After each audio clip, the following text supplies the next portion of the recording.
يلا بينا نتعلم النهاردة مع بعض أصوات الحروف.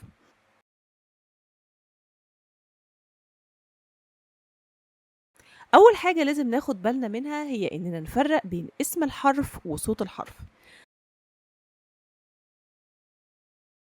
تعالوا واحدة واحدة نفهم إيه الحكاية. الحرف الأول ده اسمه A، بس لما نيجي ننطقه بنقول A، زي apple ant. يبقى اسم الحرف ده الاسم اللي معروف بيه الحرف، لكن كل حرف له صوت بستخدمه في القراية، والصوت بيختلف شوية عن الاسم. الحرف ده مثلا اسمه بي وبننطقه ب زي book ball. أما الحرف ده اسمه سي وبننطقه ك cat car. الحرف ده اسمه دي وبننطقه د زي dog.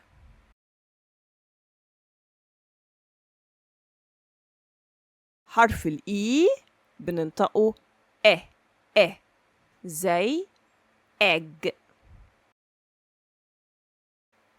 حرف الإف صوته ف زي fish. حرف الجي صوته ج زي girl.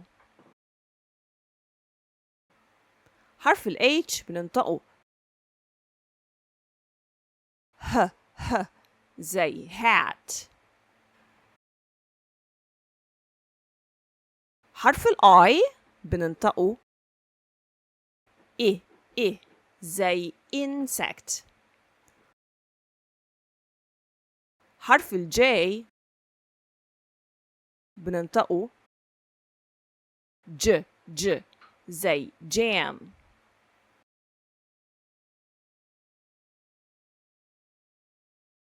حرف ال K بننطقه أو صوته ك زي kite.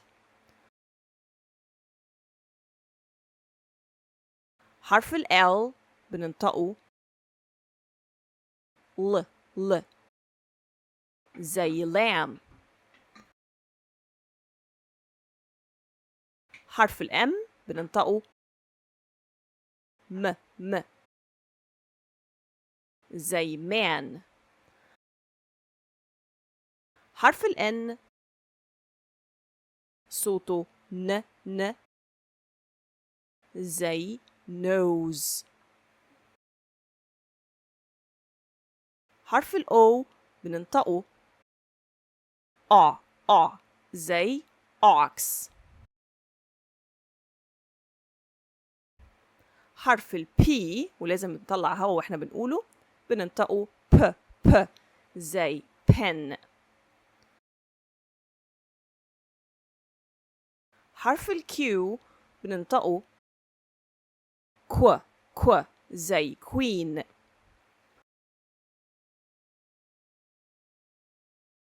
حرف ال R بننطقه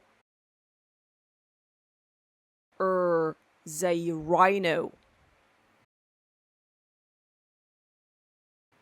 حرف ال S بننطقه س زي socks.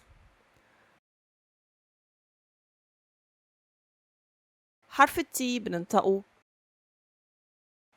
ت زي table. حرف ال U بننطقه أ زي umbrella. حرف ال V بننطقه v زي van. حرف ال W صوته و زي whale.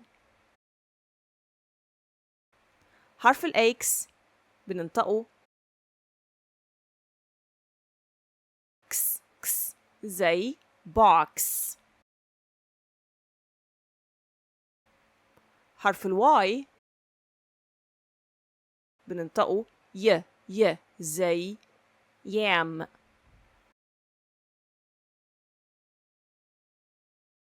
حرف الزي بننطقه ز زي zebra. دلوقتي بقى أنا هقول لكم الأصوات بتاعة الحروف فقط من غير الأمثلة. أ ب ك د أ ف ج ه إ ج ك ل م ن أ ب كوا س ت أ ف و كس ي ز. والحروف اللي أنا معلمة عليها باللون الأحمر دول هما ال5 vowels أ إ إي أو أ. لازم نحفظ أصوات الحروف بشكل كويس جدا لأن الأصوات بتساعدنا على قراية الكلمات والجمل بشكل صحيح. ما تنسوش اللايك ومشاركة الفيديو مع أي حد مهتم والمتابعة للمزيد من الفيديوهات التعليمية.